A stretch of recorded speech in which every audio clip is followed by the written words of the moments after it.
बच्चे तो स्टार्ट करते हैं हमारी मास्टर कैडर की सीरीज का नेक्स्ट लेक्चर। लास्ट लेक्चर में हमने 73rd तक क्वेश्चन कर लिए थे और ये टॉपिक चल रहा है, थर्ड टॉपिक चल रहा है मैट्रिक्स एंड डिटर्मिनेंट। 2 टॉपिक कर लिए हाँ हमने, और उनमें से 10 मार्क्स का और उनमें से 6 मार्क्स का और इस टॉपिक में से 10 मार्क्स का पेपर आता है। तो 16 मार्क्स का आपका कंप्लीट हो जाएगा इसके एमसीक्यू कंप्लीट करने के बाद। तो स्टार्ट करते हैं। 74th क्वेश्चन एडवांस लेवल है, थोड़ा ध्यान रखना पड़ेगा। तो फर्स्ट क्वेश्चन में क्या है, यहाँ पर ax एक इक्वेशन बता दी गई है इसको सोल्व करने के बाद। तो अब z भी बता दिया गया है, ये एक z भी बता दिया गया, और उन्होंने पूछा है x and y and z वाली जो आएंगी न्यू इक्वेशन, उनमें से रिलेशन कौन सा होगा। सबसे पहले यहां पर z देखो, अगर x को y एंड y को x चेंज करने पे कोई फर्क नहीं पड़ रहा ना, तो डेफिनेटली आंसर में भी नहीं पड़ेगा। बट यहां पर देखो डी ऑप्शन में क्या है, अगर y आगे रख दें x पीछे रख दें तो प्रॉब्लम क्या आ जाएगी, नेगेटिव का डिफरेंस आ रहा है, मतलब फर्क पड़ गया, तो ये भी नहीं होगा। फिर यहां पर बी ऑप्शन में देखो, यहां पर क्या है, अगर x की जगह पे y रख दें और y की जगह पे x रख दें तो z में तो चेंजेस नहीं है बट आंसर में चेंजेस हैं। कभी इनवर्स इसके y के ऊपर आ जाएगा, कभी x के ऊपर आ जाएगा अगर चेंज करेंगे तो ये दोनों तो आंसर होंगे नहीं। अब इन दोनों में से बताना है, इन दोनों में से अगर बताना है x एंड y दोनों जीरो पुट कर दो, दोनों क्या पुट कर दो, जीरो पुट कर दो। एक्स वाई दोनों जीरो पुट करेंगे, जेड भी जीरो बन जाएगा यहां से, है ना, जेड भी जीरो बन गया, मतलब तीनों का आंसर सेम आना चाहिए। बट अगर मैं यहां पर देखूं, यहां पर देखना, अगर x को जीरो पुट कर दूं, यहां पर 2a आ जाएगा और यहां पर a आ जाएगा, a0 is equal to 2a0, तो ये तो बात गलत होगी, तो ये भी नहीं होगा, तो ये भी हमारा कैंसिल हो गया। ठीक है जी, और यहां पर हमारे पास ये सी ऑप्शन इसका राइट ऑप्शन बन रहा है। तो यहां पर थोड़ा आपको कैलकुलेशन से बचना होगा, दिमाग लगाना पड़ेगा थोड़ा बहुत। जब भी एक्स वाई के ऊपर कुछ रिलेशन दे दें तो आपने हमेशा ही क्या करना है, चेक कर लेना है अगर x एंड y सिमेट्रिक है, मतलब x को y एंड y को चेंज करने, y को x चेंज करने में कोई दिक्कत नहीं आ रही तो आंसर में भी वो दिक्कत नहीं आएगी। तो ये थोड़ा ध्यान रख लेना है। नेक्स्ट है 75th क्वेश्चन। इसमें सबसे पहले ए स्क्वायर फाइंड करो। अगर ए स्क्वायर फाइंड कराएंगे, रो को कॉलम के साथ मल्टीप्लाई करेंगे तो minus iota square that is 1 बन रहा है, देन डायगोनल 0, देन अगेन 0, फिर आ रहा है next element that is again 1 आ गया, अगेन 1 आ गया, माइनस आयोटा स्क्वायर बन रहा है। तो ए स्क्वायर आइडेंटिटी है, इसकी पावर 20 और कर दो, इसकी पावर 20 और कर दो तो क्या फर्क पड़ेगा, डायगोनल में 20 यहां पर आ जाता होता है, तो ये आइडेंटिटी ही रहेगा। इट मींस बी इसका राइट ऑप्शन है। नेक्स्ट क्वेश्चन पे मूव करते हैं। नेक्स्ट क्वेश्चन में क्या है, हमारे पास ए दे रखा है, ए दे रखा है और इसकी हमने ये इक्वेशन निकालनी है। ये मैंने आपको पहले भी ट्रिक बताई हुई है, वहां से आप देख सकते हो। वहां पर क्या है, फिर भी मैं बता देता हूं, ए क्यूब अगर 3 क्रॉस 3 है तो ए क्यूब से स्टार्ट होगा, फिर ए स्क्वायर आएगा, फिर ए आएगा, देन आइडेंटिटी आएगा, ये एलिमेंट्स आएंगे।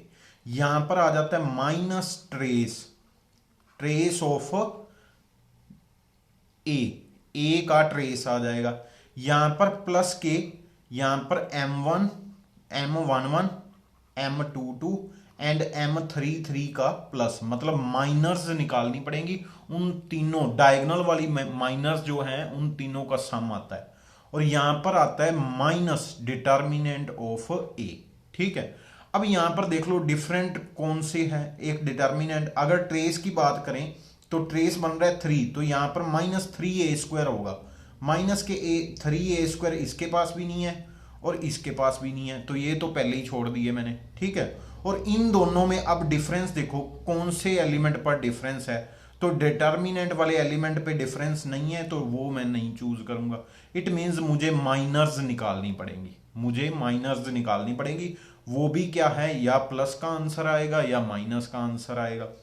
तो माइनर ऑफ अगर 1 1 निकालूं तो वो क्या आ रही है, वो आ रही है 1 -1, 0 बन रहा है, फिर माइनर ऑफ 2 निकालूं तो वो क्या बन रहा है 1, देन -3 दैट इज -2 बन रहा है। फिर तीसरी माइनर निकालूं तो वो क्या बनेगा, तीसरी माइनर -3 तो वो आ जा रहा है हमारे पास 1। तो इसका सम क्या बनेगा, इसका सम बनेगा -1 और -1 और यहां पर पुट कर देना, इट मींस माइनस का आंसर आएगा। तो हमारे पास ये आंसर है, यहां पर माइनस है, यहां पर माइनस है और यहां पर प्लस है, आंसर आना चाहिए माइनस। तो ये थोड़ा हमने ध्यान रख लेना। आई होप आपको ये वाली ट्रिक जो है समझ आ गई होगी, नहीं आई तो एक बार दोबारा देख लेना, आपको पता चल जाएगा। और इसके हेल्प से ही क्वेश्चन होगा, अदरवाइज नहीं होगा। नेक्स्ट क्वेश्चन पे मूव करते हैं। यहां पर वो कह रहे हैं ए स्क्वायर किसके इक्वल होगा, तो ए स्क्वायर निकाल लो, first row first column. Answer आ रहा है हमारे पास 2 × 2 4, 4 + 1 5 आएगा। यहां पर a + a + 4a - 3 I, check करना क्या बन रहा है, 4a + मतलब 8 - 3 दैट इज 5। तो ये बन रहा है। यहां पर चेक करो first element 3 × 2 2, then 1, 3 × 2 6 - 4 that is 2। No, 2 - 1 identity का हमेशा डायगोनल एलिमेंट 1 होता है, तो 2 - 1 आ जाएगा, 1 आ जाएगा यहां पर, और यहां पर 3 बन जाएगा। तो हमारा ए इसकी राइट ऑप्शन है, ए इसकी राइट ऑप्शन। नेक्स्ट पे मूव करते हैं। डायगोनल एलिमेंट में पावर फाइंड करनी है, तो ये पावर सीधा डायगोनल एलिमेंट के ऊपर शिफ्ट हो जाती है। तो यहां पर सी इसका राइट ऑप्शन हो गया, ये सी इसका राइट ऑप्शन है। नेक्स्ट क्वेश्चन पे मूव करते हैं। ये वाले क्वेश्चन ये तो मैंने बताया हुआ है, ये तो बहुत बार मैंने बताया, ए अल्फा वाला। अब अगर ए बीटा से प्रोडक्ट करोगे तो वो और कुछ नहीं, ए अल्फा प्लस बीटा आ जाएगा। दूसरी बात, अगर दोनों मतलब दोनों अल्फा बीटा सेम है तो ए अल्फा स्क्वायर बन जाएगा और वहां पर बन जाएगा 2 अल्फा, क्यों एडिशन होनी है तो 2 अल्फा बन जाएगा। यहां पर 2 चेक कर लो, ये सेटिस्फाई कर रहा है, ओनली यही सही है। ये तो पहले ही गलत था, ये भी गलत था। इन दोनों में पावर यहां पर नहीं, ये एंगल में मल्टीप्लाई हो रहा है। यहां पर देखो 2 अल्फा हो रहा है, नॉट अल्फा स्क्वायर। ठीक है जी, तो ये भी हो गया। ये वाला क्वेश्चन कर लो, पेपर में बहुत आता है। ठीक है, ये वाला मोस्ट इंपॉर्टेंट है। नेक्स्ट क्वेश्चन पे मूव करते हैं। ये टॉपिक है हमारा properties of matrices. Properties of matrices पे क्वेश्चन जरूर बनता है, ये थोड़ा ध्यान रख लेना। कहते ए बी अगर 0 है तो डेफिनेटली क्या होगा, if and only if result है, दोनों में से एक 0 होगा या दोनों ही नॉन जीरो होंगे। मतलब नॉन जीरो होगा तो डेफिनेटली उसका आंसर 0 ही बनेगा, ये भी पॉसिबल नहीं है। अगर दोनों 0 हो तब भी बनेगा, ये भी पॉसिबल। अगर दोनों में से एक 0 हो तब भी बनेगा, ये भी पॉसिबल नहीं है। कैसे, यहां पर देखो ए 1 0 0 0 और दूसरा ले लो आप, दूसरा ले लो 0 1 0, हाँ ये ले लो। इन दोनों की प्रोडक्ट करो, ए ये ले लिया बी ये ले लिया, तो आंसर क्या आया 0। अगर 0 वैसे ही एक 0 ले लोगे तब भी आ जाएगा। तो if and only if result नहीं है। इफ एंड ओनली इफ का मतलब होता है अगर मैं हूं तब तू है, अगर तू है तो मैं हूं। ठीक है, ठीक है। तो यहां पर क्या है, if and only if result नहीं है। अगर ये चीज है तो डेफिनेटली ये बनेगा, ये ठीक है। अगर ये चीज है तब भी ये बनेगा, ये चीज नहीं है। अगर ए भी 0 है तो मैंने अभी बताया ए नॉट इक्वल टू 0 भी पॉसिबल है। और यहां पर क्या बोल रहा है, दोनों नॉन जीरो हैं तो डेफिनेटली नहीं, दोनों नॉन जीरो हैं तो डेफिनेटली क्यों आएगा 0, वो तो हम मैट्रिक्स करते हैं ना। अगर दोनों में से एक 0 है तब भी आएगा, ये तो पॉसिबल नहीं है, ये भी मैंने बताया ए नॉट इक्वल टू 0 था। तो यहां पर क्या आएगा, नन ऑफ दिस। यहां पर क्या आएगा, none of this. Next question है, यहां पर देखो क्वेश्चन में क्या बोला गया, A and this square matrix and answer ये आ रहा है। एक बात ध्यान रखना, स्क्वायर मैट्रिक्स जो भी हो, ठीक है, स्क्वायर मैट्रिक्स जो भी हो, जो उसका आंसर बन रहा है ना दूसरे वाली मैट्रिक्स का ऑर्डर वही होता है। इट मीन्स इसका 1x2 है तो डेफिनेटली इसका भी 2 होगा। स्क्वायर मैट्रिक्स का फर्क नहीं पड़ता, मतलब इसके होने ना होने से आंसर में ऑर्डर में फर्क नहीं पड़ता। यहां पर स्क्वायर मैट्रिक्स है तो इसके होने ना होने से फर्क नहीं पड़ेगा, ये थोड़ी बात ध्यान रख लेना। नेक्स्ट क्वेश्चन पे मूव करते हैं। कहते A B is equal to C होना चाहिए, मतलब दोनों की प्रोडक्ट ये बननी चाहिए, इन दोनों की प्रोडक्ट, और आंसर क्या आएगा 2x2, यहां पर 2x3 लिखा हुआ है तो ये तो पॉसिबल नहीं है। इन दोनों की प्रोडक्ट का आंसर आएगा 3x3, तो ये 3x2 लिखा हुआ है। इन दोनों की प्रोडक्ट ही नहीं डिफाइन, ये भी गया। इन दोनों की प्रोडक्ट हाँ 3x3 बन रही है और आंसर भी 3x3 का दे रखा है, तो डी इसका राइट ऑप्शन है। नेक्स्ट क्वेश्चन पे मूव करते हैं। स्क्वायर मैट्रिक्स का ऑर्डर होता है दोनों इक्वल, और रेक्टेंगल में दोनों नॉट इक्वल होते हैं, ठीक है। और रो मैट्रिक्स में जो रो मैट्रिक्स होती है उसमें रो का एलिमेंट 1 होता है और कॉलम में कॉलम का 1 होता है, ठीक है, ये थोड़ा ध्यान रख लेना। नेक्स्ट क्या है, कहते थर्ड कॉलम एलिमेंट निकालना है, मतलब A33 निकालना है, तो थर्ड रो को थर्ड कॉलम के साथ मल्टीप्लाई कर दो, तो -6 प्लस के 10, तो 4 आंसर आ गया। बी ऑप्शन राइट ऑप्शन है। नेक्स्ट पे मूव करते हैं। अगर आपने ये लेक्चर सुन भी लिए ना तब भी आपकी बहुत हेल्प हो जाएगी। चलो नेक्स्ट क्वेश्चन पे मूव करते हैं। कहते हैं ए बी सिमेट्रिक मैट्रिक्स हैं और ए बी माइनस बी ए के बारे में बताना है।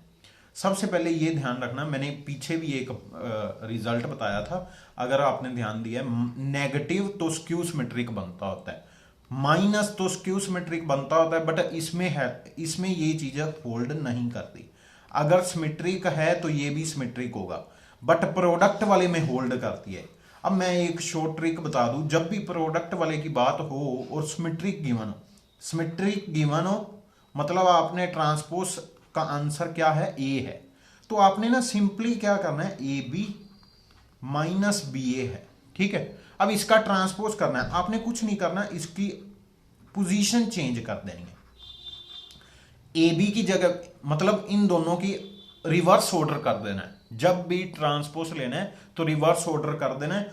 क्यों, यहां पर सिमेट्रिक है, सिमेट्रिक में रिवर्स ऑर्डर किया। अब यहां पर माइनस यहां पर ही है, माइनस यहां पर ही है। अब देखो क्या फर्क आ गया, माइनस का फर्क आ गया इन दोनों में से। अगर माइनस का फर्क आ गया, डेफिनेटली ये क्या है, स्क्यू सिमेट्रिक, ठीक है जी, ये क्या है, स्क्यू सिमेट्रिक मैट्रिक्स है। अब सुनो, यहां पर सपोज प्लस होता तो माइनस का फर्क नहीं आया, सेम आया, तो ये क्या आ जाना था, सिमेट्रिक आ जाना था। ये थोड़ी बात ध्यान रखना। और ये एक ट्रिक ये है सिमेट्रिक के लिए। और अगर स्क्यू सिमेट्रिक हो, सपोज हमारे पास स्क्यू सिमेट्रिक हो, मतलब ए का ट्रांसपोज किसके इक्वल है, -a के। अगर स्क्यू सिमेट्रिक है तो हमारे पास ए बी, ये पोजीशन चेंज करेंगे, प्लस दोनों का अलग अलग माइनस, ठीक है। मतलब यहां पर सबसे पहले क्या करेंगे, बी ए, और यहां पर भी माइनस, यहां इसका भी माइनस, इसका भी एक माइनस और इसका भी एक माइनस, तो टोटल प्लस आएगा, ठीक है, ये भी ध्यान रखना है। तब वहां पर आपने हर एक का प्लस माइनस भी लगाना है, मतलब हर एक का एक नेगेटिव आएगा अगर स्क्यू सिमेट्रिक गिवन हो तो। नेक्स्ट क्वेश्चन पे मूव करते हैं। 86 नंबर क्वेश्चन है। कहते ए बी दो स्क्वायर मैट्रिक्स हैं तो उसका स्क्वायर किसके इक्वल होगा। सिंपल अलजेब्रिक में आप स्क्वायर करते थे तो 2ab आता था, है ना। और अगर आप मैट्रिक्स प्रोडक्ट करोगे तो ab प्लस बी ए आएगा, ठीक है जी, ab प्लस बी ए। और इसमें सिंपल वाले में ab बी ए इक्वल होते हैं तो हम 2ab लिख देते थे, तो यहां पर ab बी ए आएगा, तो ये इसका आंसर है। नेक्स्ट क्वेश्चन पे मूव करते हैं। कहते क्वेश्चन ए एंड बी हमारे पास दिया गया और वो कहते ए प्लस बी फाइंड करना है। ये देखना ऑर्डर में क्या है, ध्यान से देखो, ऑर्डर ही सेम नहीं है, प्लस और माइनस के लिए ऑर्डर सेम होना चाहिए, तो यहां पर नन ऑफ दीज इसका आंसर आ गया। ये वाला क्वेश्चन बहुत पूछते हैं, ये वाला क्वेश्चन लोअर ट्रायंगुलर का या अपर ट्रायंगुलर का पूछ लेते हैं। वो कहते हैं लोअर ट्रायंगुलर के कौन से एलिमेंट 0 होते हैं, तो उसका रिलेशन क्या है। यहां पर देखना, अगर एलिमेंट लिखता लोअर ट्रायंगुलर में 0 कौन से आने थे, लोअर ट्रायंगुलर में लोअर वाले नॉन जीरो आते हैं, अपर वाले 0 आते हैं। यहां पर अगर एलिमेंट आएगा A11 और यहां पर 12, ठीक है, यहां पर 13, तो ये वाले सारे क्या होने थे 0। और यहां पर 1 2 का मतलब है I है 1 और J है 2, और दोनों में से कौन बड़ा है कौन छोटा है, I छोटा है और J बड़ा है। तो यहां पर आंसर आ गया डी ऑप्शन। अगर सेम चीज पूछ लेते अपर ट्रायंगुलर के, तो अपर ट्रायंगुलर में ये रिजल्ट ऑपोजिट हो जाएगा, मतलब जे आई बन जाएगा, जे ग्रेटर हो जाएगा और जे जो लेस हो जाएगा, जे लेस हो जाएगा, आई ग्रेटर हो जाएगा। तो ये भी बात पूछते हैं, और ये आप मैट्रिक्स को देख के थोड़ा याद कर सकते हो, उसमें ही हेल्प मिलेगी अगर आपने थोड़ा ध्यान देना तो। नेक्स्ट क्वेश्चन पे मूव करते हैं। ये भी क्वेश्चन बहुत बार पूछते हैं।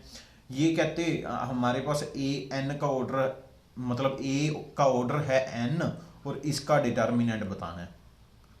ए का डिटर्मिनेंट इज इक्वल टू के, बी का डिटर्मिनेंट, और के डिटर्मिनेंट से बाहर आता है अपना ऑर्डर लेके, है ना, जितने ऑर्डर में एलिमेंट है वो सारे बाहर लेके आएगा तभी होगा।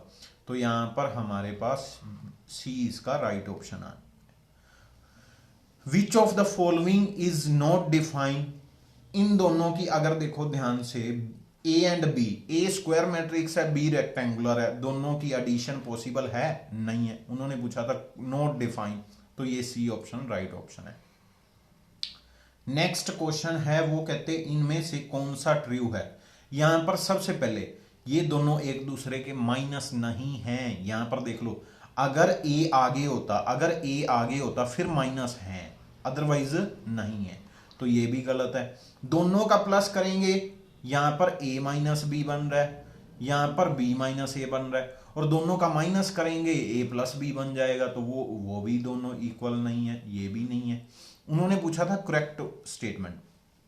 अगर ए सी फाइंड करते हो, ए सी, ए एंड सी की प्रोडक्ट, तो वो आ जाएगी ए स्क्वायर माइनस के, देखना ए स्क्वायर माइनस के ए बी आ रहा है, ए स्क्वायर माइनस के ए बी। फिर बी एंड सी की अगर निकालते हो, बी एंड सी की, तो बी एंड सी की वो आ रहा है माइनस के बी ए, पीछे प्लस के ए स्क्वायर बन रहा है, चेक करना, पीछे प्लस के ए स्क्वायर बन रहा है। दोनों का सिंगलटन एलिमेंट है, सिंगलटन मैट्रिक्स है, मतलब सिंगल एलिमेंट है, दोनों सिंगल एलिमेंट इक्वल होंगे तो उसको इक्वल मैट्रिक्स बोलेंगे, और दोनों के एलिमेंट का आंसर क्या है, इक्वल है, तो सी इसका राइट ऑप्शन है। वो कहते ए बी ये प्रॉपर्टी होल्ड कर रही है, क्यों होल्ड कर रही है, कारण क्या है इसका। इसका कारण ये याद रख लेना, ए प्लस बी होल्ड करता है, मतलब A plus B is equal to, अगर A square plus B square पूछ ले ये है, तो ये कब होगा, जब ए प्लस बी प्लस, यहां पर एक तो दिखाई नहीं दे रहा होगा, यहां पर लिख देता हूं, एक सेकेंड, हम दो चार रिजल्ट ही पकड़ लेते हैं पहले।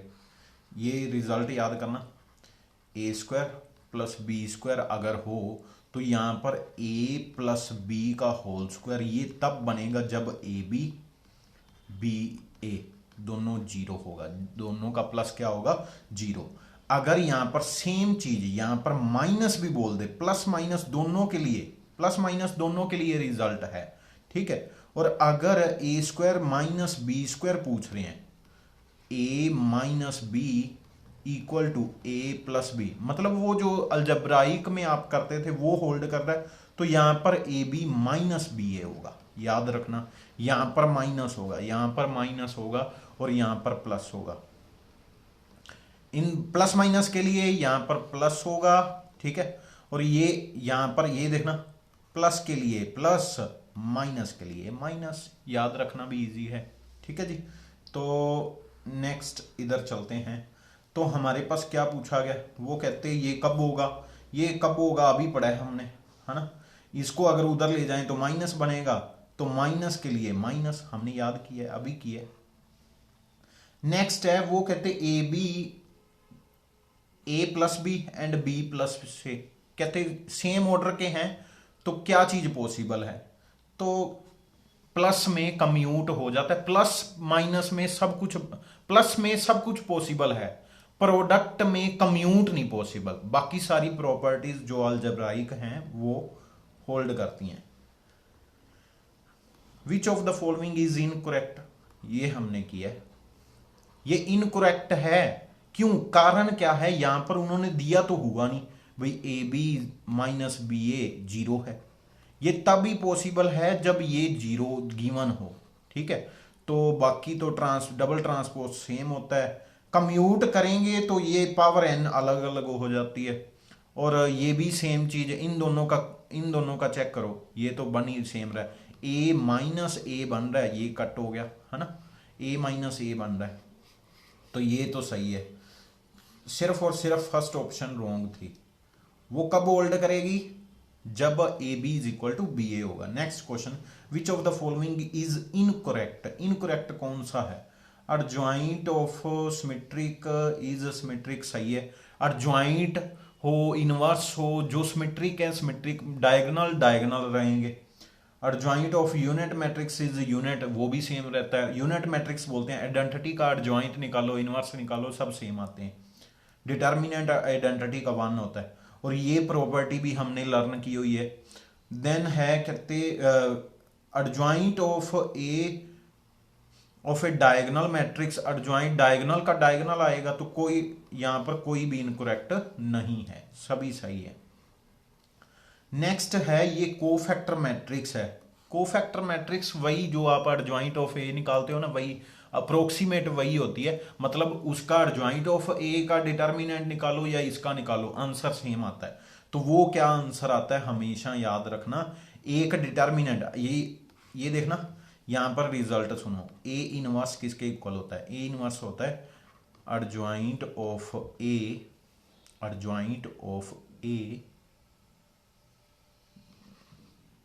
अपॉन ए के डिटर्मिनेंट, है ना, इसके ही इक्वल होता है, सही है। और अगर आपने ये रिजल्ट, ऊपर भी हमने रिजल्ट याद किया है, एक ये वाला रिजल्ट याद किया है, एक ये वाला किया है ना, इसके ऊपर दोनों के ऊपर क्या लगाओ, इसके ऊपर क्या करो, डिटर्मिनेंट लगा दो, इसके ऊपर डिटर्मिनेंट लगा दो, तो ये क्या आ जाएगा, डिटर्मिनेंट ऑफ ए की पावर एन इंटू आइडेंटिटी, है ना, आइडेंटिटी का डिटर्मिनेंट मतलब one, determinant of A into determinant of adjoint of A, इन दोनों का आंसर पावर एन बनेगी, और ये एक पावर कम होगी, है ना, ये एक पावर कम होगी, ये जो हमने कट किया। तो अर्जॉइंट ऑफ ए का डिटर्मिनेंट और कोफैक्टर वाली मैट्रिक्स, उन दोनों में सिर्फ और सिर्फ ट्रांसपोज का फर्क होता है, बाकी सारा सेम है, ठीक है जी। तो वो कहते हैं एडजॉइंट ऑफ मैट्रिक्स जो बनेगी, कोफैक्टर वाली मैट्रिक्स बनेगी, उसका डिटर्मिनेंट कितना आएगा, एक पावर कम हो जाएगी, याद रख लेना। किसके इक्विवेलेंट है, एडजॉइंट ऑफ ए के। एडजॉइंट ऑफ ए का डिटर्मिनेंट पूछ ले तो A determinant power n-1 where n is order. वो कहते ए बी प्रोडक्ट जीरो है, बी नॉन सिंगुलर है, बी नॉन सिंगुलर है तो इनवर्स एग्जिस्ट करता है, इनवर्स एग्जिस्ट करता है तो कैंसल हो सकता है, तो कैंसल हो जाएगा, मतलब इनवर्स एग्जिस्ट करता है उधर चला जाएगा, तो ए जीरो आ गया, तो ए हमारे पास जीरो आ गया। नेक्स्ट क्वेश्चन, ये क्वेश्चन भी खतरनाक है, ठीक है जी। कहते दो मैट्रिक्स हैं, ए बी का आंसर बी है, बी ए का आंसर ए है, तो A square plus B square किसके इक्वल होगा, यहां पर देखना A square plus B square, A B का स्क्वायर, ए स्क्वायर का मतलब बी, एक सेकेंड, ए स्क्वायर का मतलब है बी ए का स्क्वायर, ठीक है जी, प्लस ए बी का स्क्वायर का मतलब है, ए बी का स्क्वायर का मतलब, बी का स्क्वायर का मतलब है ए बी का स्क्वायर, ठीक है जी। और ये चीज इक्वल किसके आएगी ये हमने बताना है, ठीक है, ये हमने बताना है। तो यहां पर देखना, सबसे पहले अगर ध्यान से देखोगे तो इसको मैं ऐसे लिख सकता हूं, बी ए इंटू बी ए, एक सेकेंड, यहां पर मैं ऐसे लिख सकता हूं बी ए इंटू, है ना, प्लस इसको ऐसे लिख सकता हूं A B into A B, है ना, A B into A B. अब देखो यहां से कोई रिजल्ट बन रहा है, यहां से देखो कोई रिजल्ट बन रहा है, तो अगर हम ये वाले ए बी की जगह पे कोई वैल्यू पुट कर दें, एसोसिएटिविटी होल्ड होती है, ये ध्यान रखना प्रोडक्ट में, मतलब यहां पर ए बी आ गया, यहां पर ए आ गया, यहां पर ए आ गया, यहां पर क्या बन गया, बी ए बन गया, ठीक है। और यहाँ पर बी। अब यहाँ पर करो कुछ। ए बी का आंसर क्या है? ए बी का आंसर तो है हमारे पास, कहाँ पर लिखा हुआ है?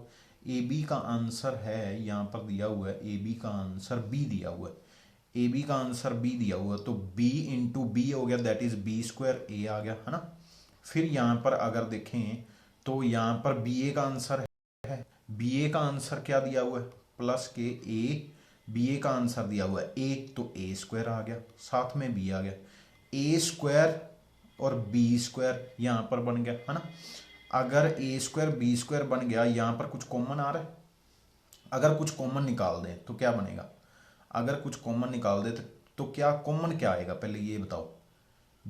बी कॉमन आ रहा है, बी नहीं तो ऐसे करो, एक second, B into B A again लिख दिया, plus A into A B again लिख दिया। ए बी का नाम क्या है? बी, तो यहां पर ए बी बन गया। बी ए का नाम क्या है? बी ए का नाम है, बी ए का नाम है हमारे पास कितना क्या दिया हुआ है? बी ए का ए दिया हुआ है, तो ये बन गया ए, तो ये बन गया B A plus A B.